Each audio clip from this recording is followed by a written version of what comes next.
nowadays on DM. What's my take? I can rant for the whole hour on that. So, um, Nah, so yeah, like do you reckon it's work or not anymore nowadays? yeah, I mean, outreach is always worth it. It just depends on your strategy and how you go about it. Strategy meaning platform, who you reach out to, volume, all that stuff. As usual, there's high volume spray and pray. There's more targeted kind of outreach. Then there's, okay, what platforms are going to result in most responses? That can be determinant of the type of companies you speak to or reach out to, the type of business owners, influencers, whoever you're reaching out to. Are they active on that platform? Um, and then how good does your presence or profile look on that platform? Because that also determines how your responses will look. Yeah, but yeah, like nowadays everyone has like AI handling their DMs and stuff like that. So it's Not as much just as you think. yeah, Nowhere yeah. near as much as you'd think. AI definitely is being used in a lot of places, but from what I've seen, at least, I can only speak to my experience. It's not this case where like you're only talking to bots when you DM people. Okay, okay, okay. People will have you think that maybe ads of, hey, I have AI doing all this and all that. It's not that good yet. Yeah. Um, so feel free to reach out to those business owners. If we're talking, so for example, if we're talking about like Instagram, right? The reason why people struggle to get response on Instagram is because of how it's structured. At Facebook and Instagram, a lot of stuff goes to requested unless you fall into certain parameters of the algorithm, like are you on their friends list, are you following them, are they following you, have you with Facebook, it's more along the lines of mutual friends and engagement. Depending on how much mutual friends you guys have, you might land in their requested box, which is so buried deep in there Yeah, versus right in their inbox.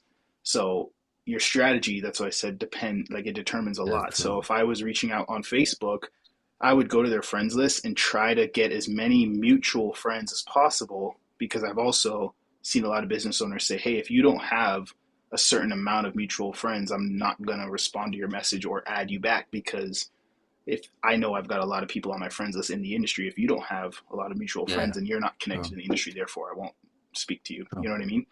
Yeah, So totally different strategy on Instagram, different strategy on LinkedIn, but a good strategy, I yeah. guess, for Facebook and LinkedIn would be have a lot of mutual connections with that person, then the odds of Okay, communicating with them would go way up.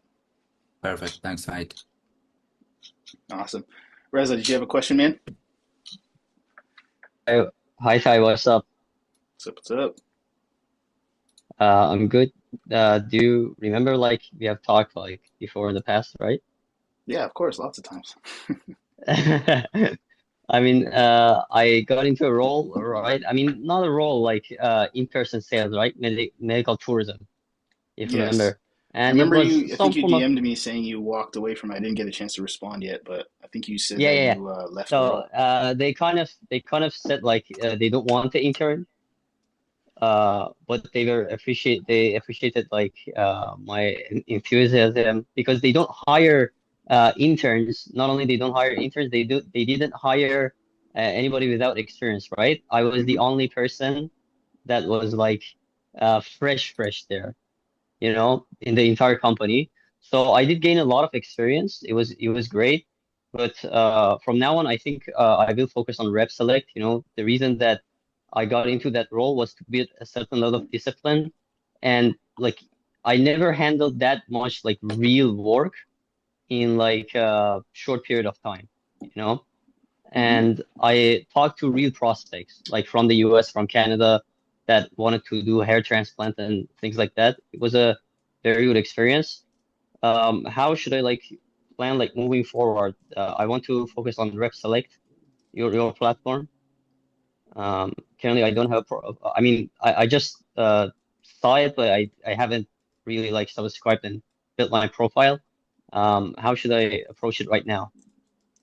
Yeah, so the main things you're going to utilize is obviously the jobs that are posted and then the list of recruiters that we have on there.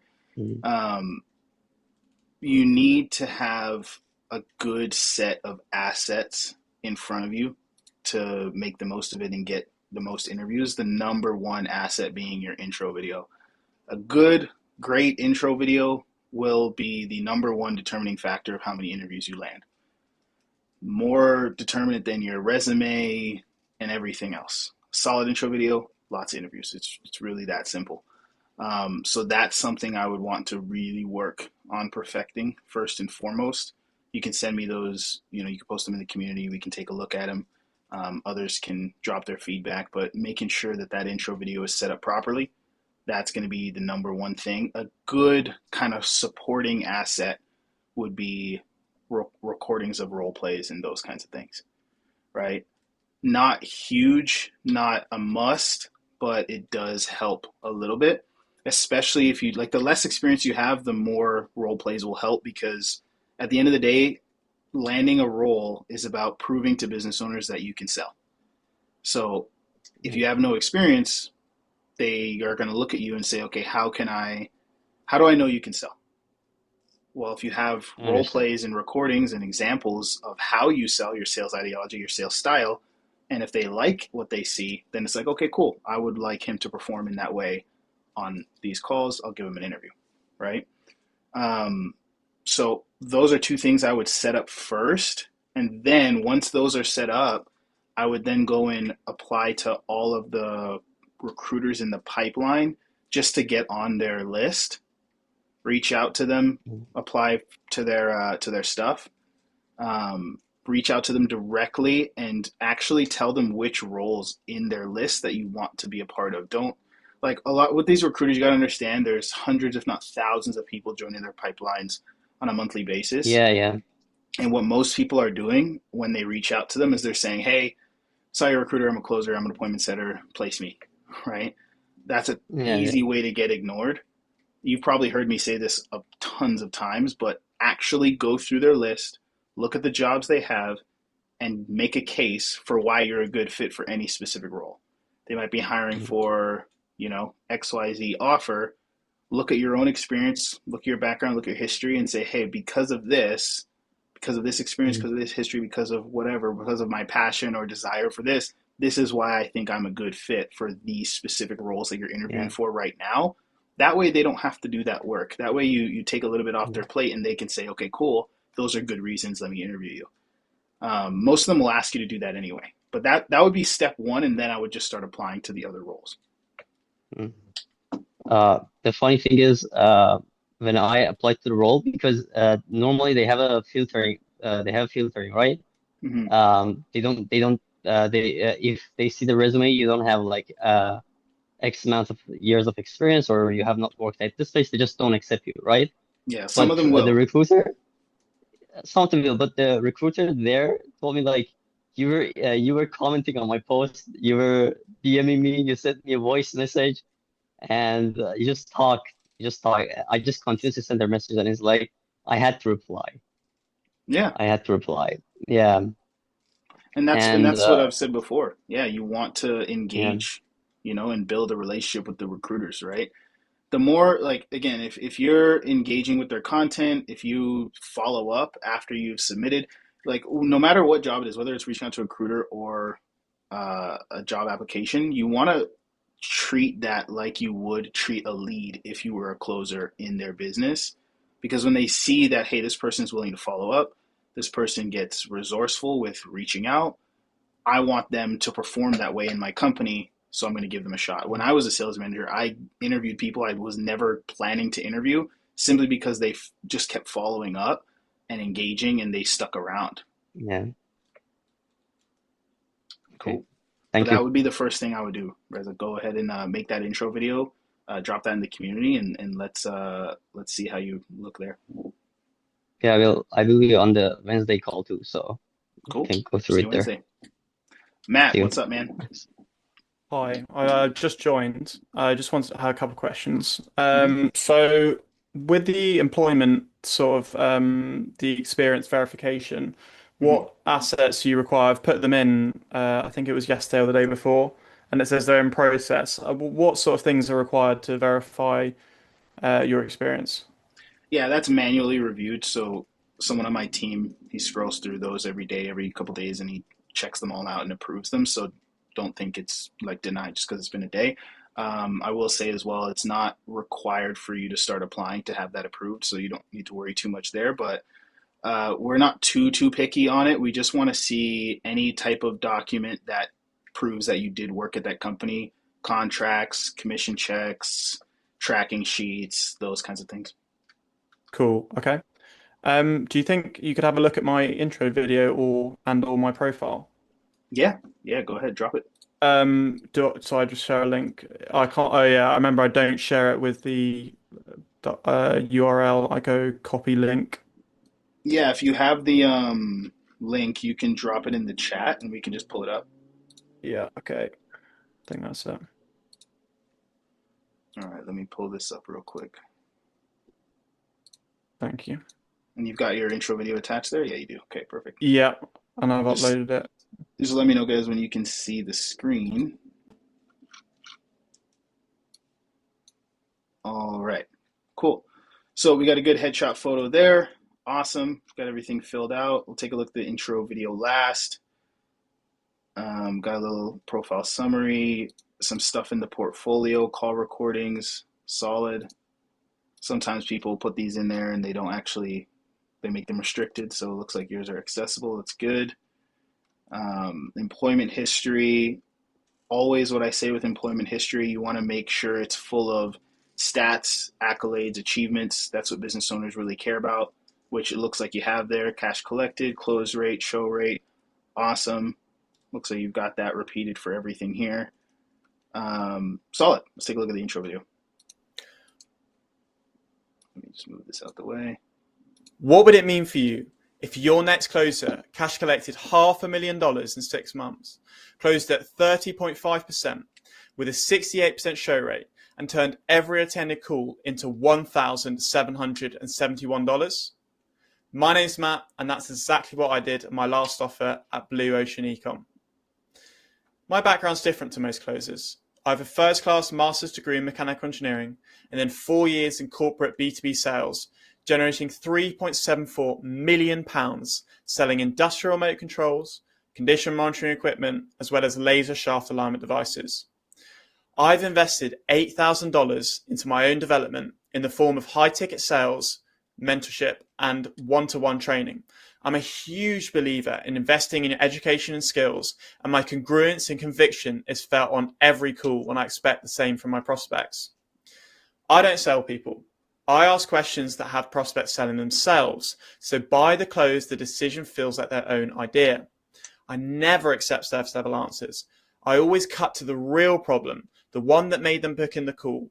I uncover their pain, what's kept them stuck, and then position your offer as the perfect bridge between where and who they are right now to becoming the person they've always wanted to be, living the life they've always wanted to have. When you bring me on, you'll know your leads are in safe hands. Every lead, pre-called. Every no-show, followed up. Every metric, tracked. The work ethic, the numbers, the experience, it's all here. The only question is, how soon do you want more cash collected? Overall, I think this is a super solid video, man. I think it's really good. It looks good. Like, setup is good. Quality is good. I like everything you said. If I had to change one thing, the part that really stuck out to me, and I know a lot of business owners have this gripe with reps, is the part where you talked about pre-calling reps, managing the pipeline well. I think that was an awesome part to add. I would actually just move that up earlier into the video because most people aren't going to watch. I think it's like a minute and a half before you mentioned it. I think after the investment piece, after like you started off with your track record, you went into investment and training. I would either put it before that or after that so that more business owners actually hear that, because I know a lot of sales managers are like, I wish my team had that mentality. So I think it's a great intro video. I would just slide that in earlier so more people hear it. Okay, Overall, what good about the profile. sort of strong call to action? Because I'm just thinking, like, I can't remember the term for it, but people remember the start and the end. What would the it mean most. for you Thinking about if having you're that strong ending, to like that they leave the impression on. Is there anything else you'd like end with as like a yeah, like a call to action or anything else like that? Because that was kind of the idea with that, but Hmm. I don't know what you Let's think hear about it. that. Let's hear it one more time at the end. Experience, it's all here. The only question is, how soon do you want more cash collected? Yeah, so it's a good ending. It's a good call to action. If I were to like the only other ones I would say to use would be depending on how you share the intro video. So for example, if you're sharing your whole profile, I would talk about, hey, go check out my portfolio and see what I can do, something along those lines. Okay. I would say, hey, let's jump on a call. I can show you what I could do. We could do a role play. We could see if we're a good fit for each other. The call to action just needs to push to the next step they should take, which is either to interview you or to check out more of the stuff you have. If you're sharing the entire RepSelect profile, then it makes sense to say, like, check out my portfolio where I've got call recordings of showing how I closed 6K PIF. You know what I mean? If you're just sharing the intro video, then it wouldn't be as relevant. But that's what I would do. Thank you. And then, yeah, the last question is like, I'm very new here, so I don't really know the process in terms of like I haven't done any applications yet. In terms of you share your profile with the application, what's it look like on this, on this platform, start to finish? Yeah, so there's like when it comes to the actual application process on RepSelect, there's two types of kind of application processes. There is business owners that kind of take you to their external process, and then there's the built into the platform process. Built in, you just click apply, your profile gets sent, and then they look at your profile and see what's up there.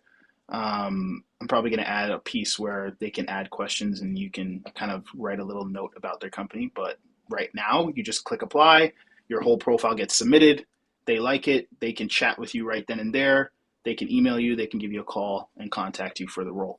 The external piece is kind of just like every other external thing on any job site. You click apply, they might bring you to a form. Usually they're just bringing you to their own form, whether it's Google Forms or their whatever ATS applicant tracking system that they have. And then you would just fill out all of the questions they have and apply that way.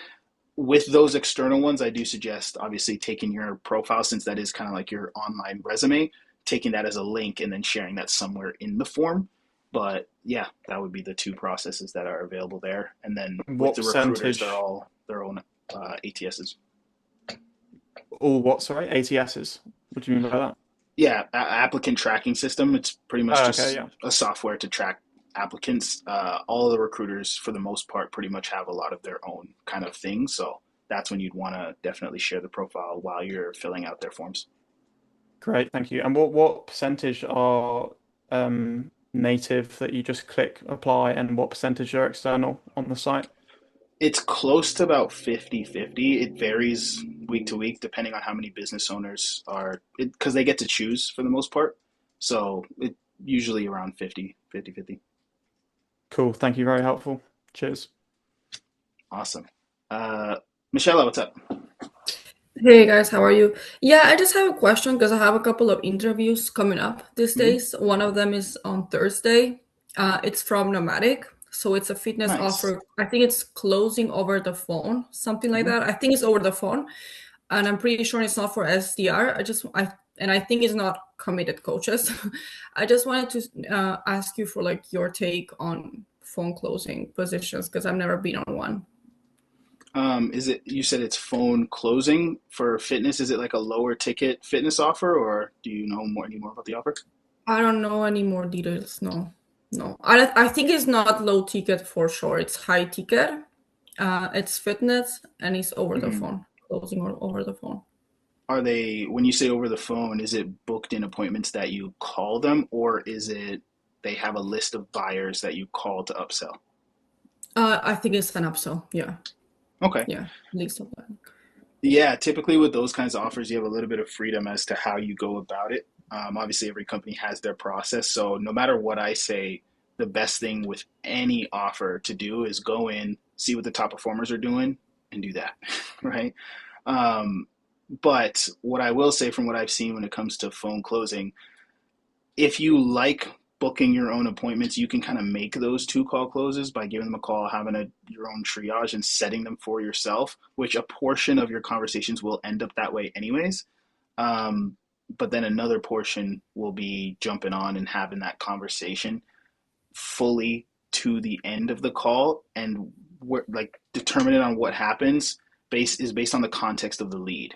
So if you're talking to a buyer who bought something lower ticket and you're upselling them, usually you're selling on the basis of customized help. Again, it depends on what you're selling, but most people, they buy an upsell to speed up the process even further, right? So usually whatever they're buying is to make something easier or faster, and the upsell is to make it even easier, even faster, or even more customized.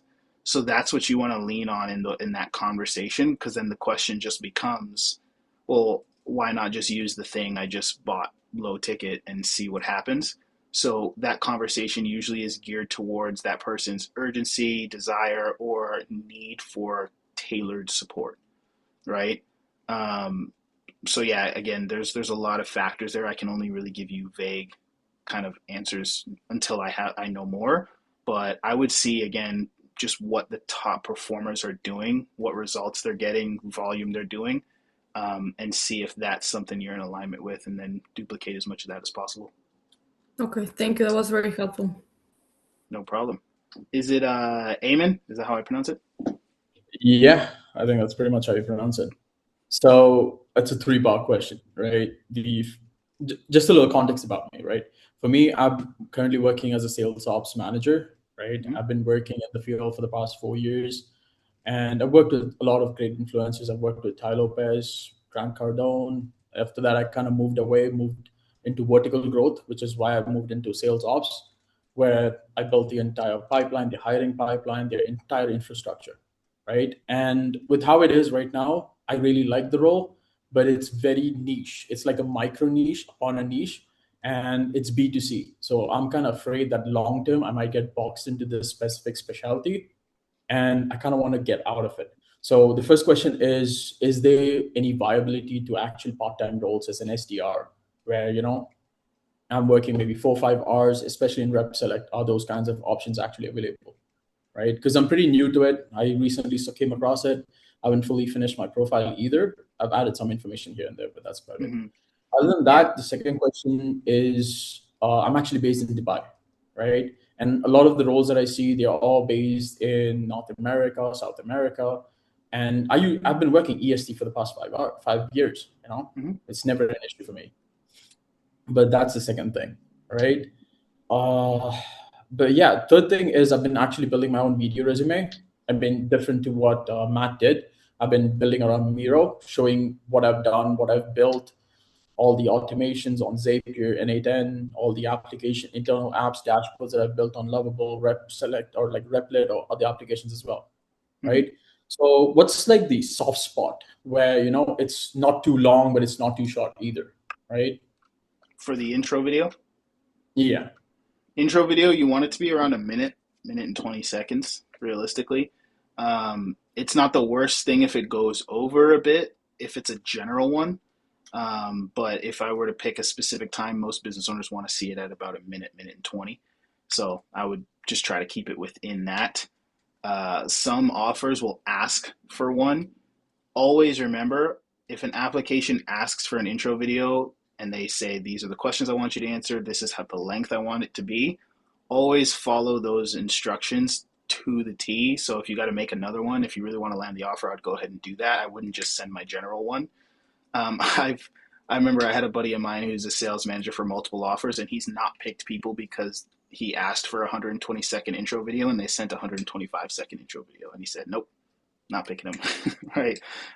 Simply because they say, hey, if they can't follow instructions, then it doesn't make sense. Some people might think that's a little too strict, but some business owners think that way. So again, if you want to maximize your chances, I would follow it to the T and answer the questions they say, or submit an intro video along the lines that they say. If they don't ask for one, or if they just say, hey, send me your intro video, that's when it's like, okay, send your general one. But if there's any instructions that come with that, always follow that. As for you being in Dubai, if you're willing to work EST, PST, like the general hours, then it's usually not a huge problem. Some business owners, for tax reasons, billing reasons, that kind of stuff, might need someone that's US or Canada, but for the majority of these offers, being somewhere else in the world is only an issue if you're trying to say I'll only work Dubai hours, which that's not what you're saying. So you should be fine on that side of things. When it comes to part-time, I always say part-time roles are negotiated, not really advertised.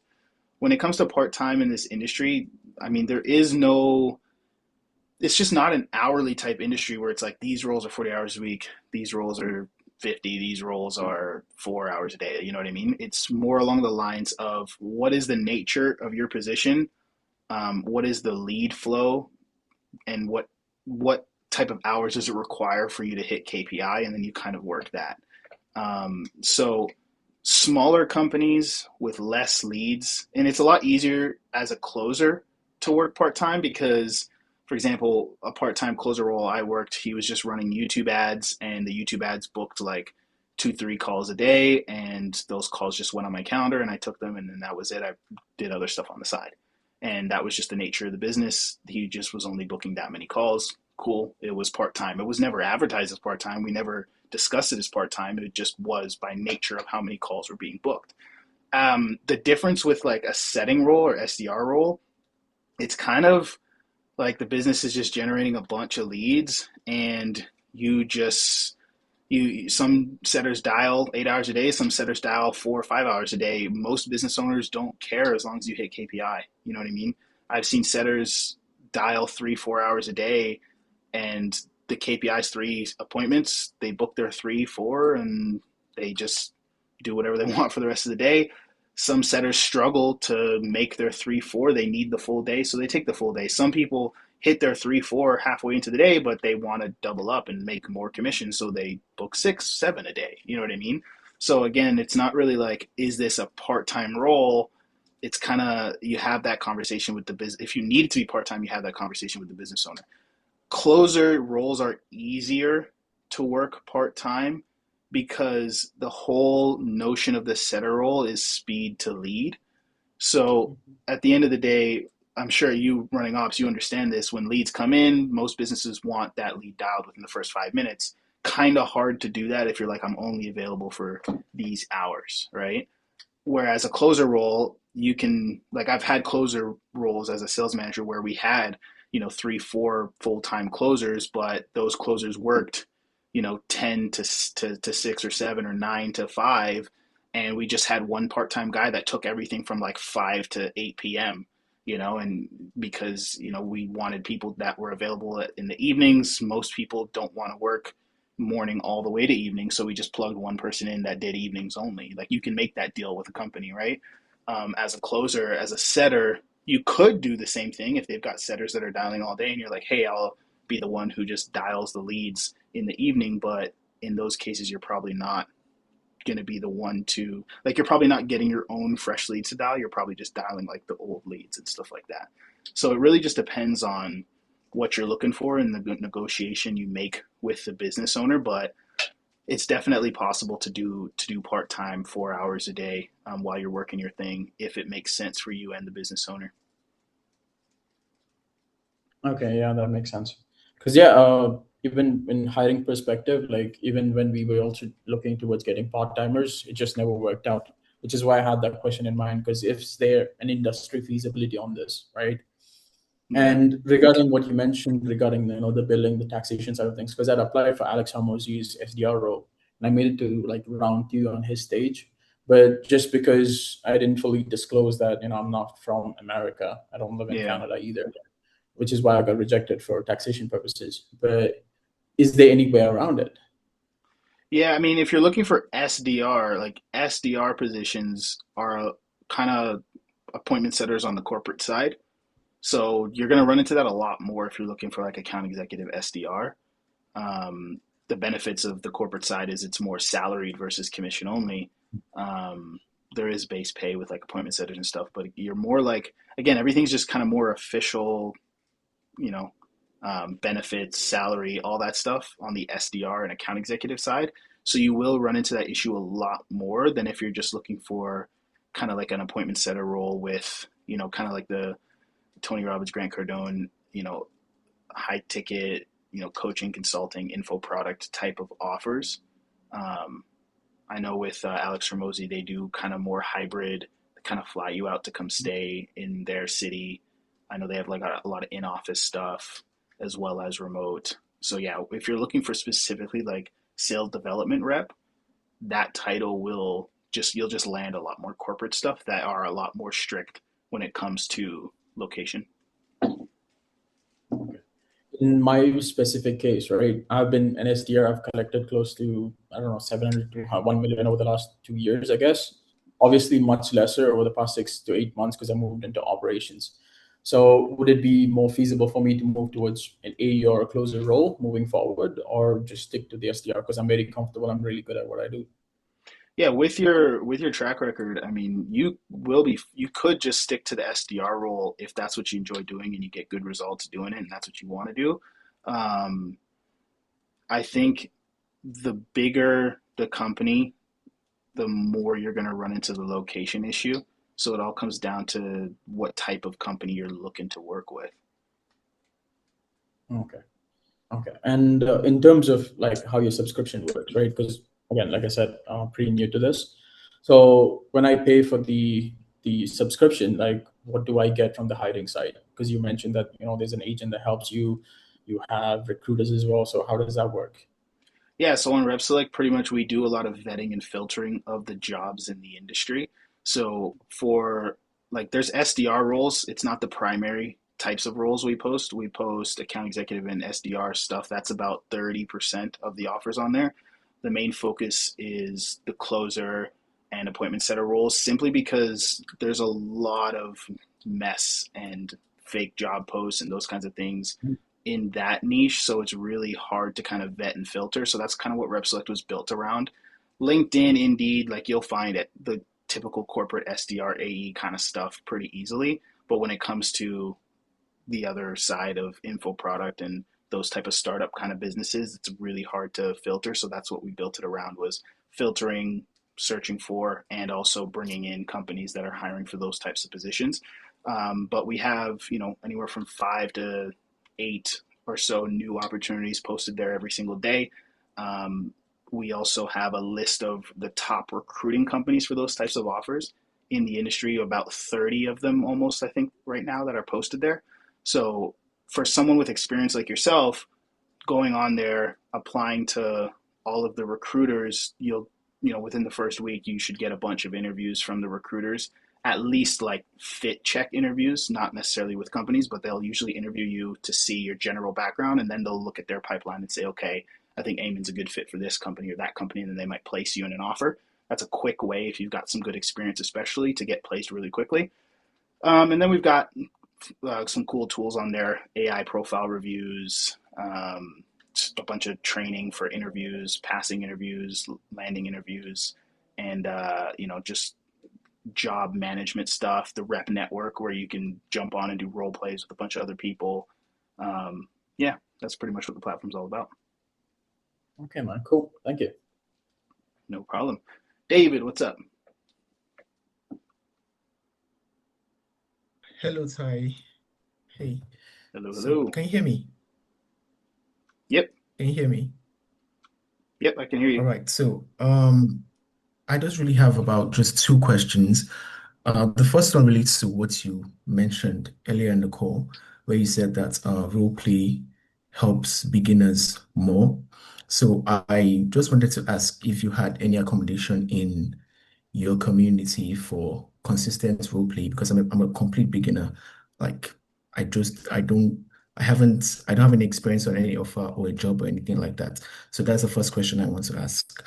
And then the second question I wanted to ask was, do you have any pointers or any advice to give for people who are beginners on how to structure their intro video, so to make them better positioned to land more interviews? So those are my two questions.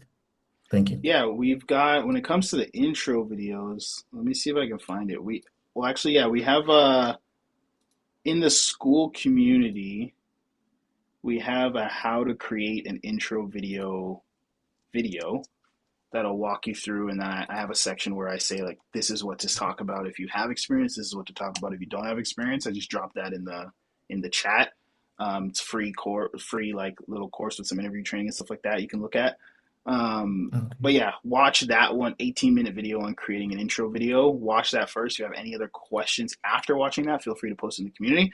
As for role playing, community as well is a good place to connect with people. So if you go to like the bookmark calls section, a bunch of people are posting their calendar links to kind of just like book with them. I would just pick like 2 or 3 people you can just get reps with. 2 or 3 people you can just role play with consistently. If you're trying to always find new people, some people no show, you might run into issues, and it might just not be the best use of your time. But if you can find 2 or 3 people, and then make sure that you're getting those calls looked at by someone that knows what they're talking about, that way you're not just playing it by feel. You can bring them to these calls. We have our Wednesday calls for those of you that are members of that training community, where we do role plays together and we review a lot of calls there. But yeah, the community is going to be a great place to role play with people and book those role play calls. All right. So thank you. No problem. Is it Kola? Is that how I pronounce it? Yeah, cooler. Thanks. How are you doing today, Ty? Doing good, man. How you doing? Yeah, good. So I have like 2 questions as well, quite similar to that of David. Yeah. So one of them is I'm also like in the free community of RepSelect, so probably we get access to some free features and stuff. So one of the first question is on the profiling of new members RepSelect. What would you recommend when it comes to like applying for roles and stuff? Like, is there like a key, how will I put it now? When you're applying for jobs, right? Maybe like what can you create to stand out for a job application? Is there any specifics, maybe in terms of your profiling setup, your LinkedIn page, your social media pages and stuff? Maybe there's like a pattern disrupt kind of that you can put out there to make you unique from the masses of applications out there, so that once they spot your one, they'll be like, hang on, this dude is a bit different from the others, and it's easier to filter you out from the others. That's one. Then the second one, it's regards to the role play, which David did mention, so that for people on the free community can also immerse with the members that you have to get access to like role play within the community. Because I know you have the free membership and you also have the paid membership, because I wouldn't know what the monthly subscription kind of members benefit over than the others. Maybe you get some type of review over whatever they do or something. So Are you I just talking want to about in know, the school community? yeah, in the school community, yeah, Yeah, like school. Yeah, mhm, school community, you have access to all of the course materials, and then you get an extra weekly call that is a lot smaller, where we focus a lot more on like role play, skill development, that kind of stuff. Instead of just right. kind of open Q&A, we just like role play together, start, stop kind of stuff. And then obviously all of the course videos and everything like that. And then all of the recordings of all the past live calls. So that would be the kind of paid version of the community there. Okay. As for your profile, 90% of intro videos suck. Like if you have an outstanding intro video, that will make such a massive difference. And I wasn't joking at the beginning of this call when I said a good intro video is just going to get you interviews. A bad intro video won't. Like if you So what did is that? nothing else What? but perfect that, you know? So what exactly is in the intro video? Within the first 5, 10 seconds, you would say like interviewers are kind of looking for to make it worth their while rather than wasting time in the first few seconds. Yeah, so 3 things business owners are looking for, or recruiters are looking for in the intro video. One Oh, you want to say is hi?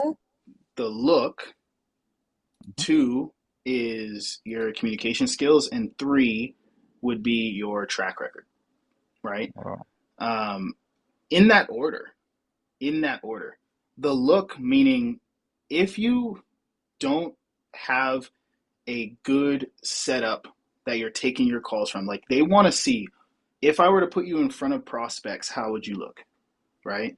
So you might have a great setup for taking calls, but if you take your intro video like from your iPhone outside or something, which I've received intro videos like that before, they're not going to interview you because they don't know if you have the proper environment to be put in front of prospects. And, God forbid you show up that way on an interview in front of an actual business owner. If they're a recruiter, they don't want to risk that, right?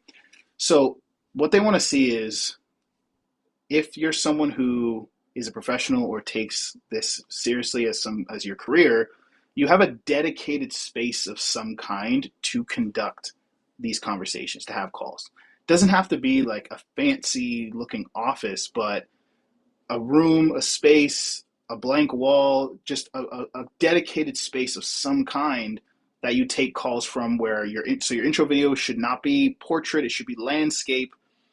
Exactly how you look on Zoom is how you should look in your intro video. Camera quality should be clear. Again, doesn't have to be the highest, most expensive camera in the world. It just has to be 1080p, 4K, just regular, clear camera. Same thing with audio quality. It doesn't have to be the best mic in the world, but you have to sound clear without chipping, without choppiness and all that stuff. That is the bare minimum that they're looking for. If you do that, you're going to, that puts you above 80% of the videos right there. And then the next thing is your communication skills. How do you sound and how do you communicate in that intro video? Because not only are they looking at how you how you look and say, okay, this is how this person's going to show up to a sales call. They're going to say, the way you're pitching yourself is how you're going to pitch my service, right? So if you're not confident, if you're stuttering, if you're awkward, then they're going to say, okay, this person, if they struggle to sell themselves, how are they going to sell my service? Because you should know the most about you. You should be super confident in selling you. If you can't sell you, how can you sell something else, right? So that's what they're looking for there. And then they look at, okay, track record, accolades. Does this person have a history of winning? Not only in sales, but in everything that they've done, right? So that's why you want to, if you do have sales history, talk about close rate, show rates, cash collected. If you don't have sales history, you can talk about whatever accolades and achievements that you've had in the work that you have had, meaning show that you were a top performer at whatever companies you've been at, show that the work you've done has transferable skills to your new sales career, all of those things, right? But again, the most of the weight is going to go on the look and your communication skills, and then the rest would be good as well. All right, man. I appreciate you. Cheers. No problem. David, you said, would you advise using a script to record your videos to avoid stuttering? Write it down, but then memorize it and film off of your memory, because it's obvious when you're reading off a screen or reading a script, right? People can tell. So you do want to naturally speak to the camera, but you should plan out what you're going to speak about first and foremost. You don't need to wing it, if that makes sense. Matt, did you have another question? Yeah, that's what I did for mine. Well, I actually scripted it, and then I just spent like 6 hours just reading it over and over and over and over and over until it became more fluid. And then I kind of just put it up by my camera just to look down to jog my memory, but it's literally like a glance, and then I just memorized it. Yeah. Yeah, because I kind of noticed it when you were doing your intro video, Matt, because a few times, maybe about 2 or 3 times, you did look down to pick the next points you want to talk about, then, around it. Yeah, but I it think was even okay. a glance down 1 or 2 times when you're looking into the camera for 98% of the time is strong enough eye contact for it to be Fair Yeah, enough. it's not I think that the for the end of the delivery. world. Yeah. They Yeah, want yeah. to, because again, if you can't pitch yourself for a minute without reading, how can they give you a pitch for you to then go and sell something? Your pitch is going to be longer than a minute for every offer you're going to sell. So again, if you can't find a way to just pitch yourself for a minute and just look at the camera and talk about you, again, they're going to be like, all right, well, either this person didn't take the time to do this properly, or they're going to be like this on the sales call when I give them a pitch that's multiple points over, 5-6 minutes. But yeah, Matt, what was your question? Yeah, so my question is about the jobs. Like, can you filter them? Because I just want to like filter out all setting roles, for example. I've got the subscription. I've also just Yeah, the applied search for bar at the top. So at the search bar at the top, so you just then it has The filters role. there. You pick role. Okay, got it. Yeah, I hadn't had that come up before. So I can't remember what my other question was now. You said I you just were applied applied for to the school something? community. Is that just free to enter, or how does that work? Yeah. It's free to enter. Okay, I just approved you in. brilliant. Thank you. That's all me done for now. Cool. Michelle, what's up? Yeah, just a question that came through my mind. Like, what would you say separates the people that maybe they do like a training and they start a closing position right away versus the people that maybe they are SDRs for a couple of months and then they transition into closing roles? What's your take on that? Like, I just want to know what you think about like making like a smooth transition from SDR to closer, because I know a lot of people, they don't do SDR at all. They just skip into closing, and of course every person is different, right? But like, what's your take on that? Yeah, it's interesting. A lot of people treat this industry like, you be a setter first and then you become a closer, and closer is kind of like the final position. Um, a closer is not an upgrade from a setter, nor is a setter like a downgrade from a closer. They're just different positions, and you just go for the one that you want to do and you would perform the best in. Like they're totally different positions, pretty different skill sets. The person that walked straight into a closer role prepped, trained, and went for a closer role. The person that went from setter to closer, like that's how they went for a setter role first and then tried to become a closer. I don't think it's not a must. My first ever role in this industry was a closer role. I never needed to be a setter first, nor is that like a prerequisite to have on your resume or anything like that. Again, whichever role you want to do is the one you do. There's pros and cons to either role, and depending on your lifestyle desires, you might just prefer setting over closing. I've seen closers make more than setters. I've seen setters make more than closers. Hopefully that answers sense. the question. No, yeah, definitely does. Thank you. And Woro, what's up, man? Always nice to be here. Michelle actually just echoed my mind. I was actually I was really looking at the transitioning as well. Like, oh, do you really have to be a closer before you become like, you have to be like a setter before you become like a closer, and then you just hit the nail in the head, and, I had a situation where because of these, I decided to, go on as a setter.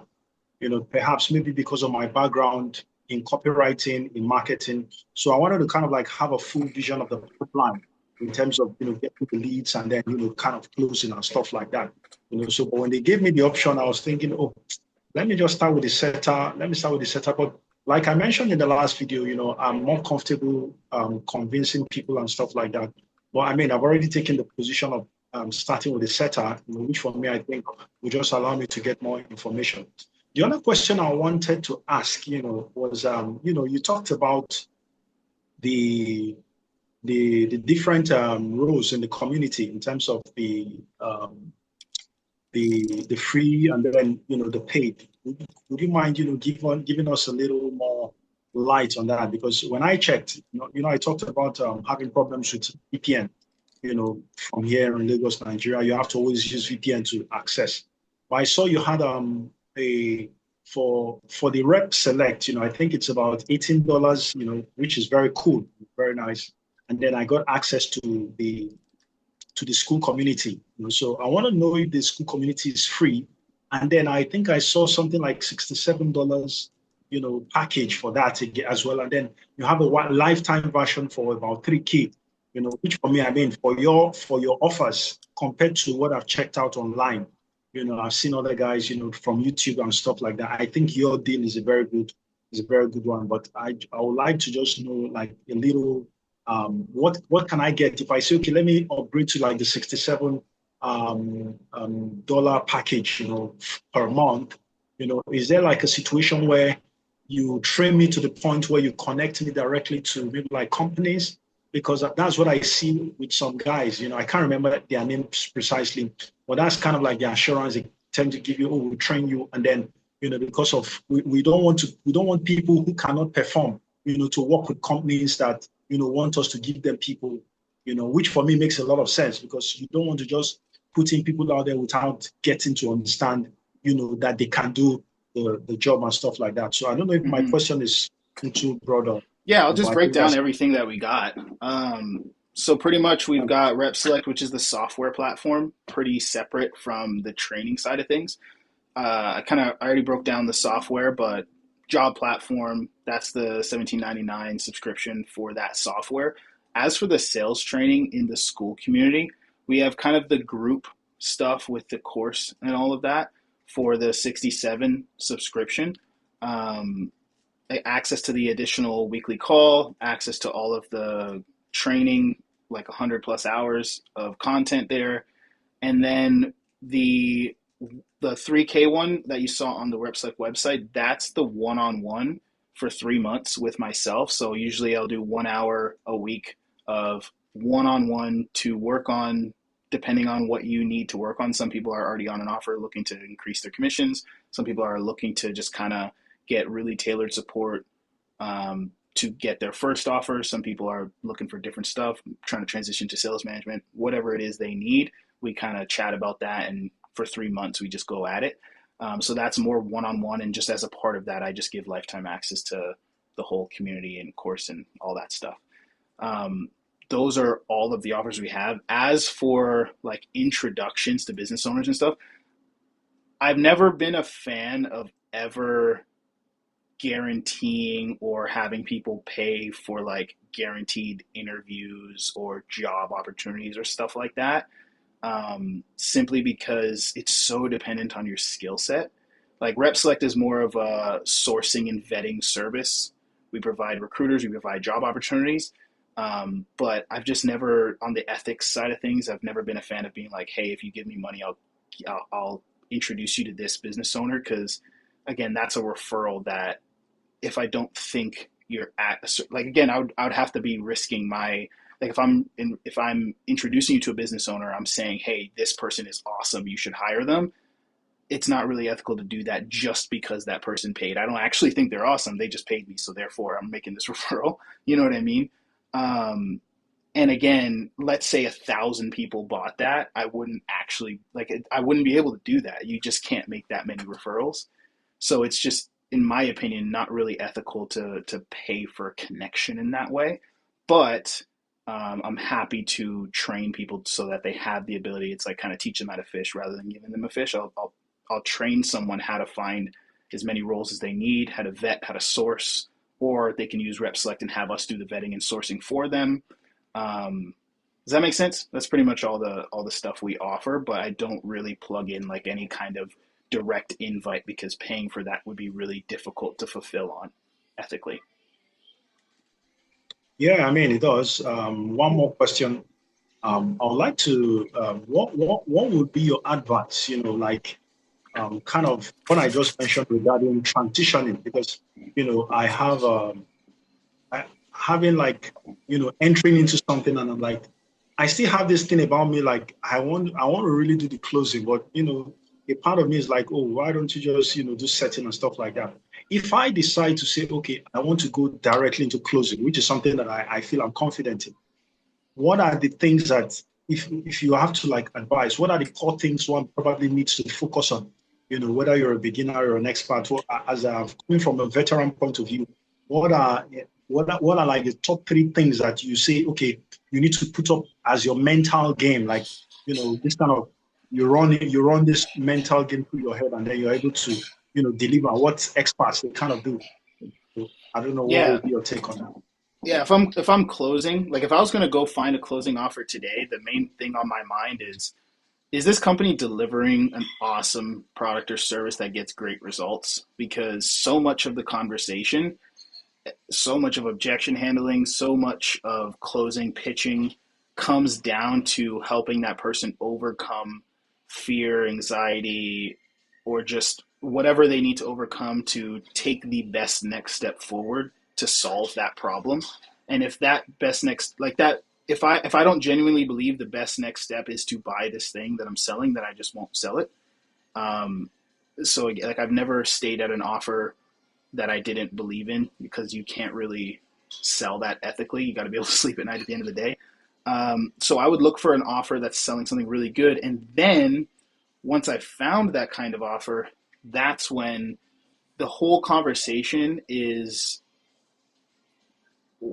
you're just finding out how to, like, what the best next step for that person is and pointing them in that direction. Sometimes it's going to be to make them an offer. Sometimes it's, you're just going to tell them, like, I don't think this is a good fit for you. Right. But people all have like a BS meter. They can tell when someone in front of them is actually trying to help them, or if the person in front of them is just looking at them as another number and a commission check. Especially nowadays, where as online is more popular, almost everyone here at some point has probably been on some kind of sales call before. It's not new. People understand the general framework of closing calls and how it goes. So a lot of business owners are calling it a trust recession, right? It's like you have to have an ability to build trust, and that only comes from just being genuine and real with people. So at the end of the day, all of your questions should stem from the thought process of, I'm trying to learn more about you so I can diagnose this problem and help you take the best next step. Everything stems from that. When you're handling objections, it's not from the standpoint of making the sale. It's from the standpoint of, I genuinely believe you will be better off if you move forward and worse off if you don't. And if you're thinking about it that way, everything else will flow from that, and the prospect will feel that, and you'll close more deals, and you'll feel better about it too.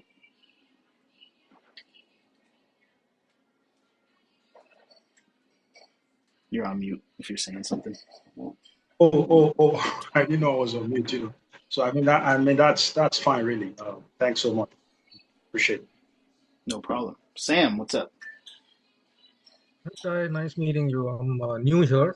Welcome. I'm an experienced sales rep with more than 15 years of experience. However, after the last few months, I've been posted on LinkedIn and Indeed, and after not hearing anything. With the advent of AI, the application process has obviously changed. And I've worked with other recruiters who are like, hey, pay me 15 grand, for a lifetime, yada, yada, yada. They're just selling courses, right? Mm-hmm. At the end of the day, after I took my time to actually get on RepSelect because I was trying to review everything. So my first question is, what is, like, I've seen the customer testimonials, like your customers, and what has their experience been with RepSelect? What has been their success ratio compared to not having a job kind of thing? Or that said, how to how to get a job fast, wherein I can close a job fast, or what would you say on this platform is different that can direct me to the low-hanging fruit that I can hammer it out, like you were talking about having that video there, and having some calls there and stuff, other than completing your profile. What would be your suggestion? Like, how do I close low-hanging fruit, get into a job opportunity, move from there, move up from there, kind of thing? So, Yeah, it really just depends on how picky you are for the type of role you're applying for, right? The nature of any job is, the better the job, the more competition, the more people that are applying, the harder it is to get through. So like if you're the type of person who's like, I'm only going to apply to jobs with a 10, 20, 30K a month OTE, it'll take longer, you know? The part of the recruiters being a really good aspect. We don't have any recruiters that are like going to charge you for a job. those wouldn't be real recruiters. As you said, they're just selling courses. All of the recruiters in the pipeline are real recruiters. If you've got 15 years experience, a lot of them would be happy to have you in there. So I would definitely fill out the profile, apply there. If your profile on RepSelect looks really good, we also have business owners scrolling through and inviting people to opportunities. So by nature of having a good profile, you could receive some inbound invites. As for the people that have landed roles the fastest, it usually comes down to two things.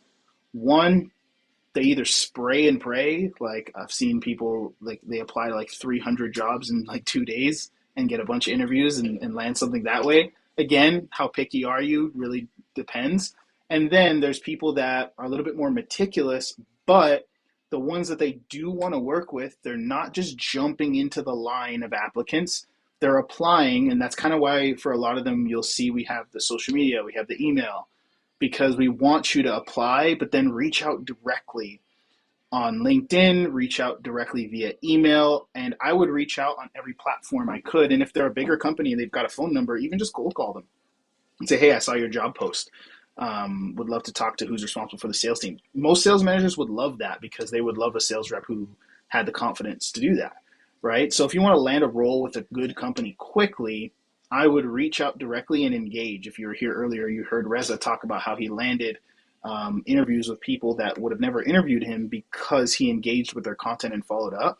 So if I was like, hey, there's only 10 companies I would really like to work with, I would add everyone that is involved in the sales team, reps, sales manager, HR on LinkedIn. I would reach out to them to network with them. I would shoot a DM to the sales manager, call the place if their phone number was available, shoot them an email, and engage with their content. That's how you can do lower volume, but high volume in terms of the potency at which you really penetrate that one company. Regardless, it will take some work depending on which route you want to go. If you're more picky because of your experience, you don't want to just take anything, then I would go really, really deep on a hand select few of companies with my reach outs rather than doing all this vetting and looking into companies just to submit an application and wait. Does that make sense? Cool. Any final questions before we hop off? Aaron, what's up? Hey, what's going on, Ty? Can you hear me? Yep. Yeah, I heard you mention earlier that there's really no such thing as part-time roles, but like, what is your advice as far as transitioning from like a full-time job? So because like I work Monday through Friday, right? Monday through Friday from like 5 a.m. to 1:30 p.m. So would you suggest like maybe a B2B cold calling role, maybe starting off, or what's your Yeah, thoughts on that? yeah, it just depends on your financial situation. I would always Okay. say, unless you've got like a 3-month runway, don't just quit your job and just say, I'm going to start Yeah. applying and see what happens so I can jump in full time right away. Because it might take time to get the job. Once you get the job, it might take time you don't know if you're going to perform. Once you perform, it might take time for commissions to come in. So unless you've got like 90 days of cash in the bank where it's like, if I made no money for 90 days, I'd be chilling. Then I wouldn't do it. What I would do is start applying, start reaching out, and there's kind of two ways you can do it. If you land a role with like a company that does like cold calling, low risk, they're fine with you doing it part time. Cool, do that on the side. And this is more so like if you've never done remote sales before, I would probably lean this way because then you can see if you even like doing remote sales. You know what I mean? Not that you have to love cold calling, but it is an aspect of it where if you just hate the idea of just talking to people, you can't handle any of the rejection at all. Yes, you won't see as lot of that in an inbound role, but if it's like if it really turns you off, then maybe just stop there, right? If you do have sales experience, you could take a little bit more risk in terms of applying to roles. Once you land a full-time role with a solid company, then you can totally jump ship and transition fully. But I wouldn't do that unless I was like, hey, I've closed deals before. I'm confident that I'll just jump into this role and close deals too. So for yourself, again, if you're coming into this industry without having ever closed a deal before or set appointments before, do some cold calling. Do like find a company that is looking for like a part-time closer where they can take deals in the evening. Smaller companies, solopreneurs, companies that are just getting started. Negotiate. You can even negotiate a pay per appointment set, right? Instead of like, hey, if you're not sure if they're going to close deals for you and you're doing commission only, be like, you know, $20, $50, $80 per appointment you set for them that's qualified, like, and then see how you like it, see how it's going, and then kind of ramp your way up into transitioning full time when the money looks right.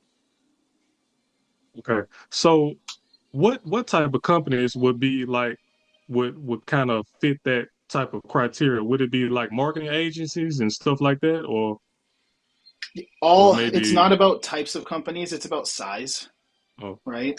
gotcha. So marketing agencies, coaches, consultants, service-based businesses, they'll all do it, but chances are you're like their first or second sales rep. Maybe you've got a business owner that's doing it all himself and he would be happy to pass off like 20% of it to someone, as his way or her way of trying to slowly transition out of the sales role so they can work on the business instead of in it.